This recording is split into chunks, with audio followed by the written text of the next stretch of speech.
Hey everybody, welcome to my channel.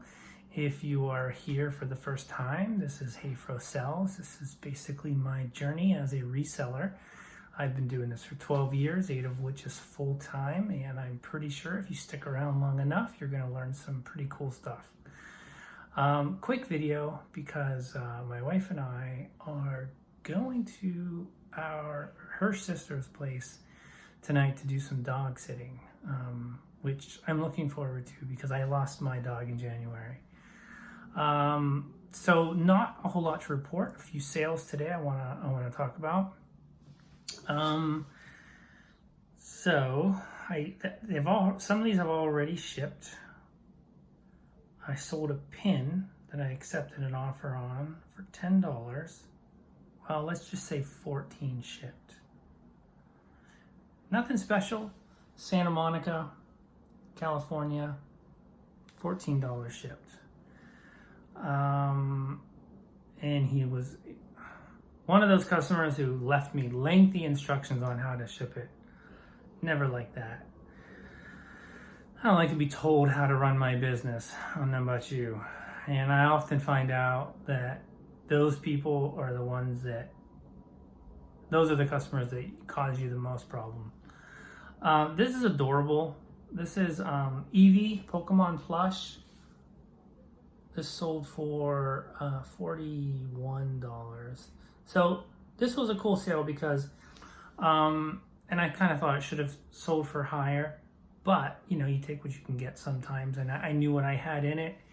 I bought the plush probably about a year ago, and then I came across the thing that he's wearing right here. At a same thrift store, but like 6 months down the road, and I didn't know what it was. I knew it was Build-A-Bear, but I didn't know that it went to this particular plush. And then as I was searching it out, trying to determine what it was, I'm like, oh, I have that plush. So then I threw it on, kind of added to that listing, make it more attractive, make it different from people who are just selling the plush. So yeah, I was glad to see that. Although this particular plush, speaking of my dog, it was kind of out and I was I was taking pictures of it in its new outfit right around the same time that my dog had passed. And so I kind of left him hanging out in the general living room area for a while. So I will be sad to see it go, but yeah. And then I sold, I think there was something else I sold, but just a couple comics. The Dark Tower, Stephen King. These sold for like nothing. Like I think these two sold for $5 and this one sold for $3 or something like that. I basically was able to upsell him on this one, you know, trying to get him to increase his overall purchase. I think he's still shopping because he hasn't actually paid for the items yet. But and then I sold this Moon Knight hardcover for $46. This is a good sale. It's still sealed, but right now the comic market is so bad. It's one of those things where 90% of the probably 95% of the comics out there are literally just not worth a whole lot. So, and comic people who buy comics, they're like some of the most cutthroat negotiators. I'm trying to say a very polite way of saying the word cheap. Like, they're some of the cheapest, and myself included. Like, when I'm buying a lot, I want to get the best deal. Everybody wants to get the best deal right now. You can never fault some people for that, but it is really annoying though sometimes when you do that.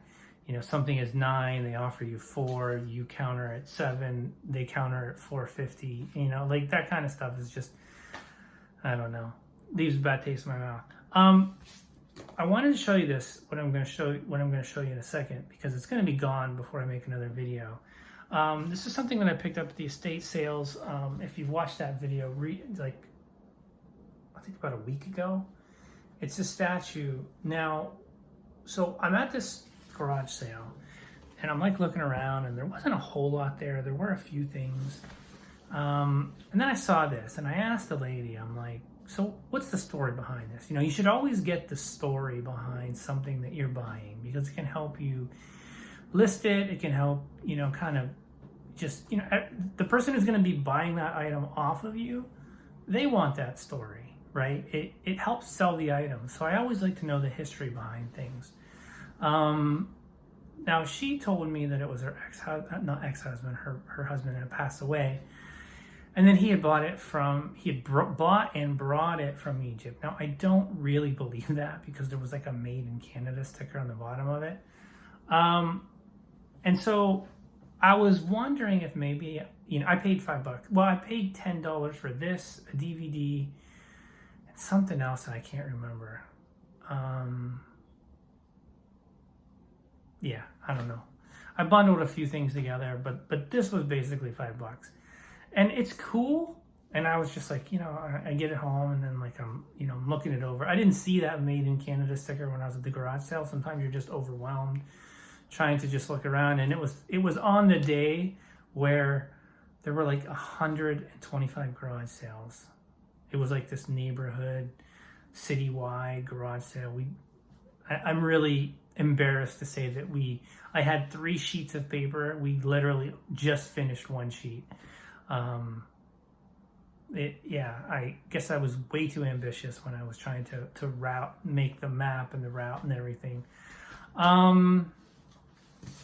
Anyhow, listed it a couple days ago. Today I got 4 people who are interested in it. It's going to basically sell for my full asking price of $55, unless somebody wants to come along and make me a higher offer. But so somebody was going to come on Sunday and pick it up, but then another guy contacted me today, and he was like, I can come tomorrow. And I don't really hold local sales because you know, so many people jam. But yeah, it's going to sell for 10 times the money. And that in itself is kind of the lesson here, that it's kind of taken a long time to get to this, is that local sales have been doing pretty well for me. Now, I have been taking the time over the last year,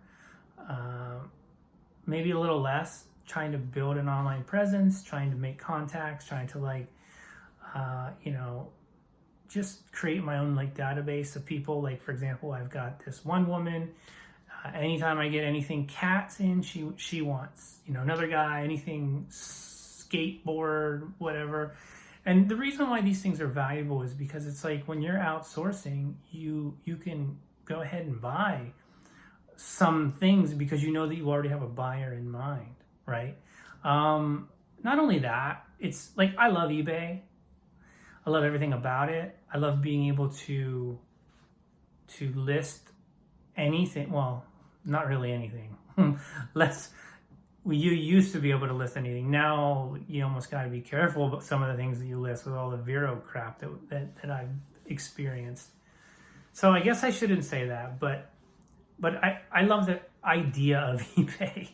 I love the idea of being able to list almost anything and find a buyer anywhere in the world, and that somebody wants what you have, and then you can make money there. I love that. Now, what I don't love is, I mean, there's a lot I don't like about eBay. I don't like how basically you are an employee of them. I don't like how they can dictate, you know, they can shut your store down and you really have no repercussions. It's not that they're this dictatorship that goes around and does that without reason, but at the same time, it can happen. And you shouldn't have all your eggs in one basket, right? You shouldn't, whether you're cross-listing on other sites, which I don't. Like, I basically use eBay, and the items that I can't sell on eBay, which have like sex or sexual, like nudity, like comics, graphic novels, manga, things like that, or if they're even sexually suggestive, eBay will sometimes have issues with that. I sell all that stuff on another comic related site, and then I just sell locally on a few websites like Facebook Marketplace and Craigslist, and it's really helped during this slowdown. It's really helped on certain days where, I just don't have a lot of eBay sales. yeah, so the point is I find a lot of value in. The other thing is when you're out looking, like for me, there was always items I would just exclude when I'm at garage sales or auctions or wherever I source. There were just, if they're too big. And now more than ever, with the shipping increases, 2 times a year, and apparently there's going to be a big increase next month. It's starting to get to the point where I'm finding a lot of value in local sales, especially bigger items. But it also allows me to look at other items. Like, for example, my wife and I, just this past weekend, we bought that. Now, that kitchen island that we bought, she thought, Maria, my wife, she thought she wanted to keep it. We ended up basically flipping it from $20 to $120 and that very next day. And we probably sold it too cheap given how much interest that I woke up, I had 5 people, I just kind of picked one. Probably could have played them off a little bit of each other, but I kind of just wanted it gone. But yeah, diversification, not putting all your eggs in the eBay basket is certainly a strategy that I want to employ going forward, because I feel like if I have X amount of listings on Facebook now and on Craigslist, a year from now I'll have more, I'll be able to sell more locally. It feels good. It's easier. Like, just, I'm home doing the work already. It's just nothing for me to go out, have somebody come pick something up, come back in. Yeah, it works. So this was a cool sale, because the other lesson here, I think I kind of took the long way to tell this, is trust yourself. Like, trust yourself when you're sourcing. Like, I saw this. I don't even know what it's made of. Like, it's heavy. It's like, I forget how many pounds. I think I weighed it. It's like 5 pounds or something like that. It's probably just like some sort of, like, I don't know. I'm horrible about materials and whatnot. But it's probably just weighted on the inside. But it's super cool. I knew that $5 I was going to make money on it. Locally, I knew someone else would want it. Maybe I would have to sit on a bit. I wasn't expecting it to sell in 3 or 4 days from the time that I listed it. But trust yourself. Like, everybody, no matter who you are, you have an eye for something. And depending on how much you want to, expand on that, like for me, I buy things that I think are cool. I buy things because I trust that if I think it's cool, someone else is going to think it's cool. I've done this. I did this when I first started selling comics. I would, I'd go to Comic Cons and shows, and I would buy things that I think, older stuff that maybe other people wouldn't view as collectible. And sometimes I have to sit on it for a while, but just always trust yourself. Okay, I want to end this video on something completely different, because this is my channel. I can talk about whatever I want. I'm going to share 2 genres of music with you that I didn't know existed prior to a few weeks ago. And I don't know how I got to be the age that I am. And I don't know. I never knew of these genres. And I'm a big music guy. I started learning the guitar a couple years ago. I've had to kind of stop as of recent because I've been having some tennis elbow. The repetitive motion has really been bothering me. So I've kind of taken some time off. And I've been super busy with work. Haven't had time to really devote to it. I never knew that it was a passion of mine. I love it. I just love music. I love making music. Well, I mean, I wouldn't even say I'm making music right now. I love learning music, and I love being able to play a few songs that I played air guitar to when I was in my teens, and to be able to hear that come from my hands is super cool. But anyhow, I digress. The 2 genres of music that I'm going to share, and I'm going to put links in them below. Some of you may not be interested in this at all, but like I said, this is my channel. Japanese rap. Who knew that this even existed? A friend of mine shared this with the link that I'm going to share with you. I never really liked rap growing up. I was always into like heavy metal. I was always into rock, and then alternative into my teens. But now it's almost nostalgic to me. And the Japanese rap combination, it's so fascinating. And it's just, yeah, again, never knew it existed.